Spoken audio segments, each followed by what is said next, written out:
الله وبركاته. الحمد لله رب العالمين والصلاة والسلام على رسوله الكريم. أما بعد، أعوذ بالله من الشيطان الرجيم. بسم الله الرحمن الرحيم. نحن نقص عليك نبأهم بالحق إنهم فتية آمنوا بربهم وزدناهم هدى. وقال رسول الله صلى الله عليه وسلم: اغتنم خمسا قبل خمس، شبابك قبل هرمك، وصحتك قبل مرضك، وحياتك قبل موتك، إلى آخر الحديث. প্রশংসা আল্লাহ রব্বুল আলামিনের জন্য, যে মহান রব্বুল আলামিন আমাদেরকে বাইতুল মামুর জামে মসজিদ কর্তৃক আয়োজিত প্রথম বার্ষিক ইসলামী সম্মেলনে উপস্থিত হওয়ার তৌফিক দান করেছেন। সেই মহান রব্বুল আলামিনের জন্য শুকরিয়া আদায় করি, সকলেই বলি আলহামদুলিল্লাহ। দরুদ ও সালাম বর্ষিত হোক সাইয়্যিদুল আম্বিয়া খাতামুন নবিয়্যিন মুহাম্মদুর রাসূলুল্লাহ সাল্লাল্লাহু আলাইহি ওয়াসাল্লামের উপরে, যেই নবী মুহাম্মদুর রাসূলুল্লাহ সাল্লাল্লাহু আলাইহি ওয়াসাল্লামের মাধ্যমে আমরা অন্ধকার যুগ থেকে আলোর পথে আসতে পেরেছি। সেই নবীর উপরে দুরূদ পাঠ করছি, সকলেই বলি সাল্লাল্লাহু আলাইহি ওয়াসাল্লাম।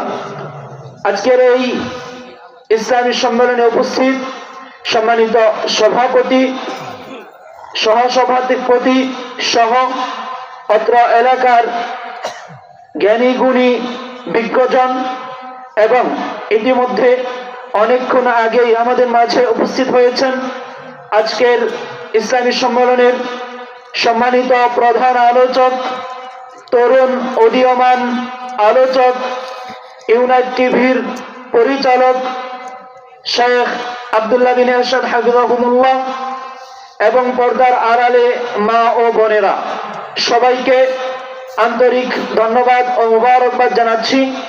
আজকে সংক্ষিপ্ত সময়ে যেহেতু প্রধান আলোচক উপস্থিত, সভাপতি মহোদয় উপস্থিত, এখানে কথা দীর্ঘক্ষণ নয়, একেবারেই সংক্ষিপ্ত আকারে যে বিষয়টি আমি উপস্থাপন করছি সেটি হচ্ছে ইসলাম প্রচারে যুবকদের ভূমিকা। আল্লাহ নবী সাল্লাল্লাহু আলাইহি ওয়াসাল্লাম তিনি যুবক বয়সেই ইসলামটাকে মানুষের কাছে প্রচার করেছেন। আল্লাহ নবী সাল্লাল্লাহু আলাইহি ওয়াসাল্লামের যত সাহাবী ছিলেন, সেই সাহাবীরা তারা যুবক বয়সে ইসলামটাকে মানুষের কাছে প্রচার করে গিয়েছেন। কিন্তু আফসোসের সাথে বলতে হয়, বর্তমান যুব সমাজ, বর্তমান যুবক শ্রেণীর যারা রয়েছে, তাদের মাঝে ইসলাম বলতে যেই জিনিস সেটা আমরা খুঁজে পাচ্ছি না। আপনি যদি আপনার সমাজের দিকে লক্ষ্য করেন, তাহলে আপনার সমাজের যুবক শ্রেণীদেরকে দেখবেন তারা বিভিন্নভাবে অন্যায়, অত্যাচার, জুলুম, নির্যাতনে লিপ্ত রয়েছে। এই তো গতকাল বা পরশু দিনের একটা ঘটনা, একজন যুবক সে তার যুবক ভাইকে, যুবক বন্ধুকে একেবারে জনসম্মুখে সে কোরআন দিয়ে জবাই করেছে, নাউজুবিল্লাহ। অথচ আল্লাহ নবী সাল্লাল্লাহু আলাইহি ওয়াসাল্লাম বলছেন, আল মুসলিমু আখুল মুসলিম, একজন মুসলিম আরেকজন মুসলিমের ভাই। আল মুসলিমু মান সালিমাল মুসলিমুনা মিন লিসানিহি ওয়া ইয়াদিহি, ততক্ষণ পর্যন্ত ওই ব্যক্তি মুসলিম হতে পারবে না যতক্ষণ পর্যন্ত তার হাত এবং জিহ্বা থেকে অপর মুসলিম ভাই নিরাপদ না হবে। কিন্তু আজকে আমরা সমাজে কি দেখছি? এটাই কি আমাদের আদর্শ সমাজ? এটাই কি আমাদের ইসলামী সমাজ? আমরা তো চাই একটা আদর্শ সমাজ বিনির্মাণ করতে, আমরা তো চাই একটা ইসলামী সমাজ বিনির্মাণ করতে। যদি আমরা ইসলামী সমাজ বিনির্মাণ করতে চাই, তাহলে আমাদের যুবক শ্রেণীর ভাই যারা রয়েছে, যুবক শ্রেণীর বন্ধু যারা রয়েছে, তাদেরকে ইসলামের পথে নিয়ে আসতে হবে। এই যুবক শ্রেণী যদি সঠিক হয়ে যায়, এই যুবকরা যদি ইসলামের দাওয়াত প্রচার করতে পারে, তাহলেই এই সমাজে কোনো ধরনের অন্যায়, অত্যাচার, জুলুম থাকবে না। আল্লাহ নবী সাল্লাল্লাহু আলাইহি ওয়াসাল্লামের একটা হাদিস, আল্লাহ নবী সাল্লাল্লাহু আলাইহি ওয়াসাল্লাম বলছেন, ইগতানিম খামসান ক্বাবলা খামসিন, পাঁচটা জিনিসের পূর্বে পাঁচটা জিনিসকে মূল্যায়ন করো। এক, শাবাবাকা ক্বাবলা হারামিক, তোমার বার্ধক্য আসার পূর্বেই তোমার যৌবনকালটাকে কাজে লাগাও। দুই, সিহহাতিকা ক্বাবলা মারাদিক, তোমার সুস্থতাটাকে কাজে লাগাও তোমার অসুস্থ আসার পূর্বে। এই যে যুবক শ্রেণীর যারা রয়েছে, এই যুবক শ্রেণী যদি তাদের যৌবনকালটাকে আল্লাহর পথে ব্যয় করতে পারতো, তাহলে এই সমাজটা একটা ইসলামী সমাজ হতো। আল্লাহ নবী সাল্লাল্লাহু আলাইহি ওয়াসাল্লামের আরেকটি হাদিস, আল্লাহ নবী সাল্লাল্লাহু আলাইহি ওয়াসাল্লাম বলেন, সাবআতুন ইযিল্লুহুমুল্লাহু ফি যিল্লিহি ইয়াওমা লা যিল্লা ইল্লা যিল্লুহ।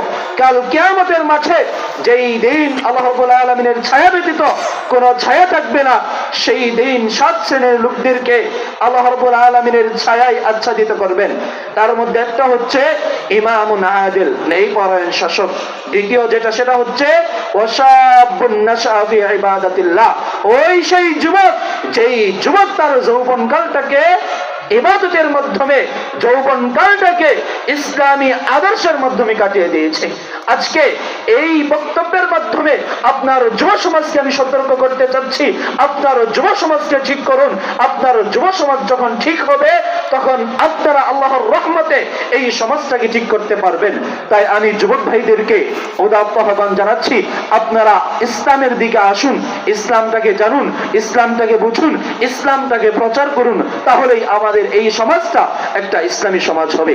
আল্লাহ রাব্বুল আলামিনের কাছে দোয়া করি, আল্লাহ রাব্বুল আলামিন যেন আমাদের যুবক ভাইদেরকে ইসলামী নীতি অনুসরণ করার তৌফিক দান করুন, এবং আল্লাহ রাব্বুল আলামিন যেন আমাদের এই প্রোগ্রামটাকে কবুল ও মঞ্জুর করে নেন।